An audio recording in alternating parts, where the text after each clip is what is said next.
Welcome back, students. I'm Jyotsna Dethi from Pioneer Public School. Today we are going to learn chapter number 1, The Fun They Had. From this chapter we are going to learn the grammar part. Today we are going to learn the grammar part from the fun they had. We are going to learn about adverbs. Read this sentence taken from the story. They had once taken Tommy's teacher away for nearly a month because the history sector had blanked out completely.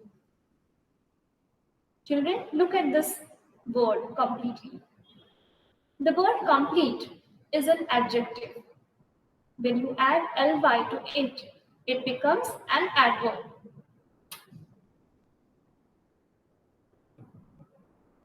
An adverb describes action. You can form adverbs by adding ly to adjectives. When an adjective ends in y, it changes to I when you add ly to form an adverb. For example, angry, angry. So here we need to see this is an adjective angry, and the last letter of this word is y. When we are going to turn this adjective into adverb, we need to cut this y. Instead of y, I will come, and then we have to add ly, so that we get an adverb from the adjective. Make adverbs from these adjectives. So we have got the first word, that is angry. This is an adjective. So now we are going to form adverb out of this adjective. So already we know the rule now. Whenever we want to change or we want to form an adverb from the adjective, then we have to change this y into I, and then we need to add ly. So what will be our adverb? Angry.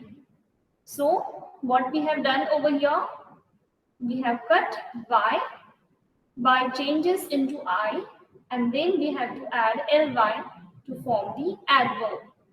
Now we have the second adjective over here, that is happy. Again, the last letter of this word is y. Now we have to form an adverb out of this adjective. What will be the answer? Happy. So again, the rule is applied. In this case, y has been changed into I, and then we have added ly. So we have got this adverb happy. Now this is your homework. Make adverbs from these adjectives. Now we have got few more examples. These are all the adjectives. You need to add ly to them. Don't forget to cut the y. Y will be changing into I.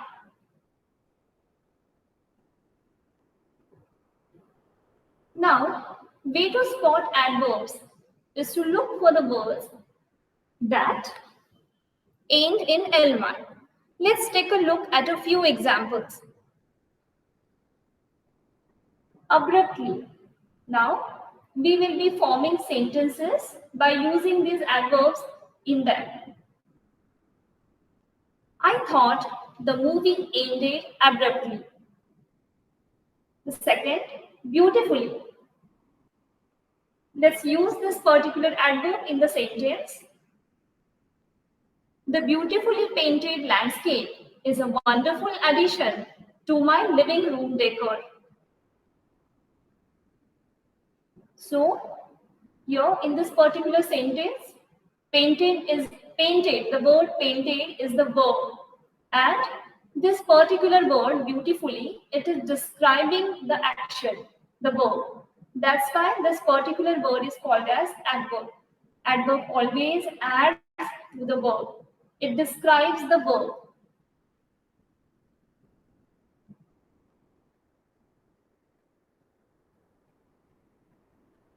Grandma's crystal vase is a priceless antique that must be handled delicately. Delightfully. Her outfit showcased her delightfully quirky personality. Firmly. The teacher firmly disciplined the students for their misbehavior. Truthfully. She truthfully answered the police officers' questions. So now, in this particular example, the word truthfully, this is an adverb. How do we know that this is an adverb? First of all, the way to spot the adverbs. So, this particular word, at the end of this word, ly has been added. So, this is one way to identify the adverbs. One more, that is most important thing, that adverb always adds to the verb, that is action. So, here answered is the action. This is the verb. And truthfully, this particular word truthfully, it is telling something more about the action. That's why truthfully is the adverb. Find the sentences in the lesson which have the adverbs given in the box below. Now there are a few adverbs. You need to find them out in the text. That is the fun they had. So the first, awfully, sorrowfully, completely, loftily, carefully, differently, quickly, and nonchalantly. So here, students, this is your homework. You need to find these sentences where these adverbs have been used in the lesson. Now let's solve another exercise to practice the adverbs. Now use these adverbs to fill in the blanks in the sentences below. The first one, the report must be read dash so that performance can be improved. Now, we need to find out a suitable adverb out of this list. So, which will be the suitable answer over here? The report must be read carefully so that performance can be improved. Now the second one. At the interview, Samir answered our questions, dash shrugging his shoulders. Now we need to find a suitable answer for the second question. At the interview, Samir answered our questions loftily, shrugging his shoulders. We have got the third one, that is, we all behave dash when we are tired or hungry. What will be the suitable answer? We all behave differently when we are tired or hungry. The teacher shook her head dash when Ravi lied to her. The teacher shook her head sorrowfully when Ravi lied to her. Next, I dash forgot about it. I completely forgot about it. When I complimented Revati on her success, she dash just smiled and turned away. What will be the suitable answer? She nonchalantly just smiled and turned away. The president of the company is dash busy and will not be able to meet you. The president of the company is awfully busy and will not be able to meet you. Next, I finished my work dash so that I could go out to play. Can you guess the answer? I finished my work quickly so that I could go out to play. So here we have solved this exercise. Here we have completed the part adverbs from the unit 1, the fun they had. We have one more part to go. So that is, we are going to learn about if not and unless. We are going to learn about these words, how to use them in our sentences. Imagine that Margie's mother told her, "You'll feel awful if you don't finish your history lesson." Now, we need to concentrate on this particular sentence. She could also say, now this is a dialogue from our lesson, The Fun They Had. And if you see, we can change this particular dialogue. We can convert this dialogue in another way. That is, she could also say, "You'll feel awful unless you finish your history lesson." So here we have used the word unless. We'll learn about the word unless and if not in detail.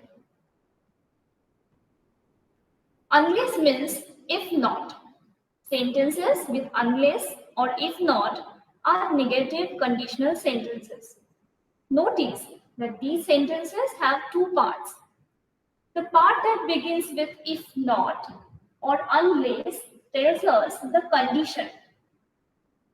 This part has a verb in the present tense. Look at the verbs. Don't finish, finish in the sentences above. So here, if you look, you'll feel awful unless you finish your history lesson. Now, this particular sentence has two parts. The first part is you'll feel awful. This is the first part of the sentence. And the second part of the sentence is unless you finish your history lesson. Now the second part has been started with the word unless. So if you observe carefully, the part which has been started with the word unless, the verb comes in the present tense.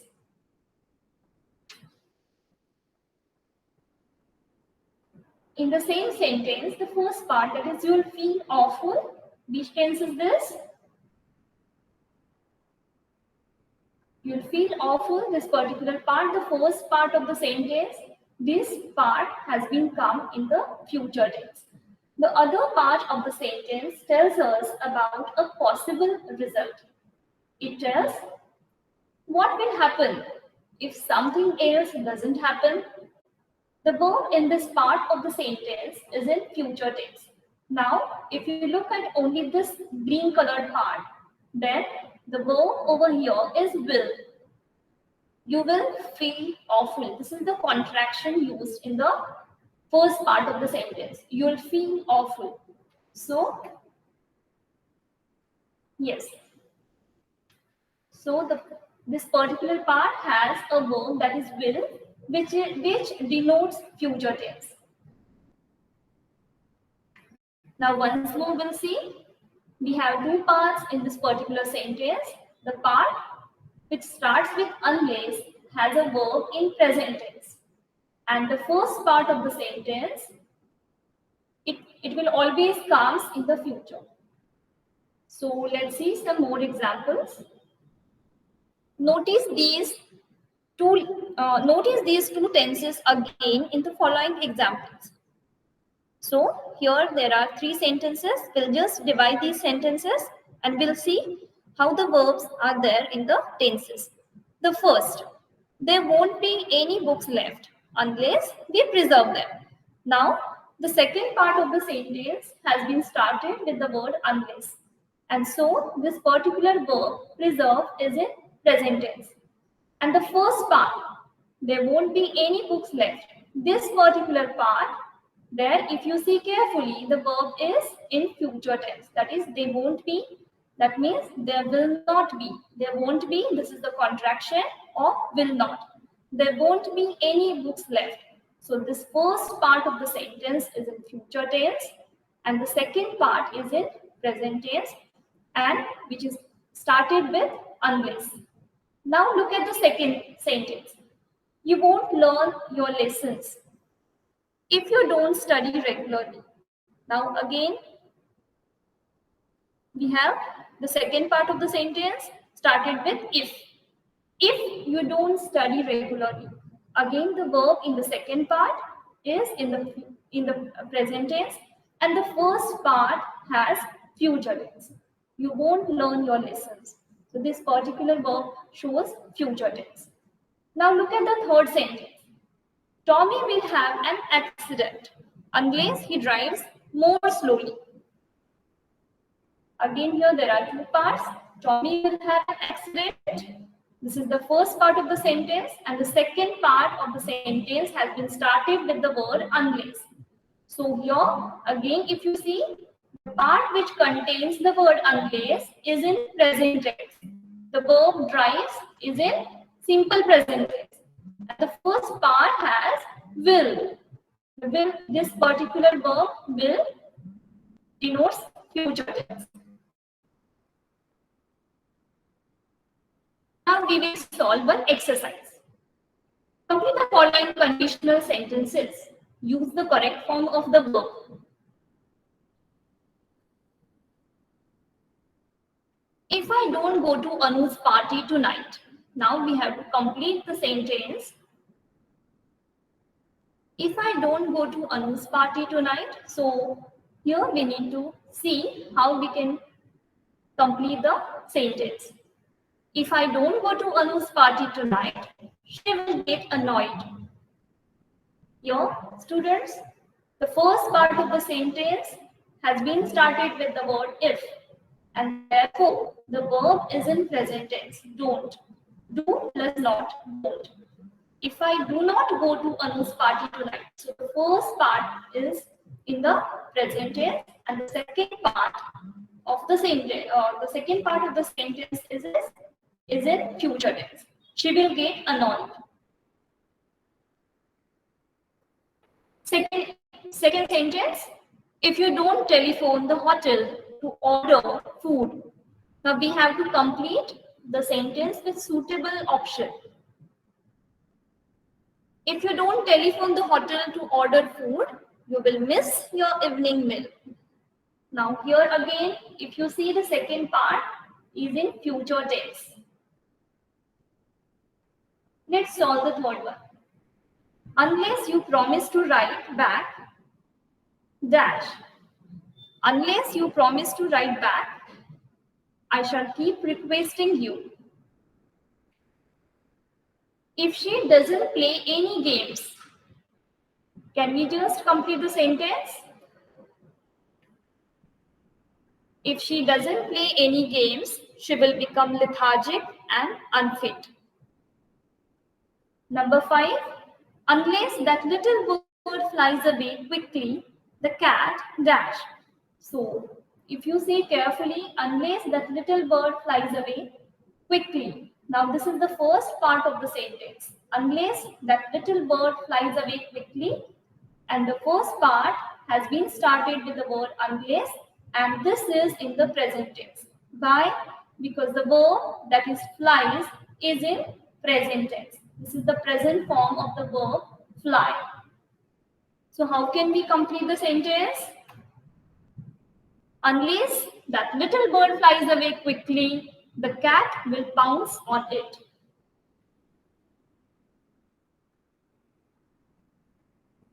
Okay, so here we have learned today about the adverbs and the words unless and if not.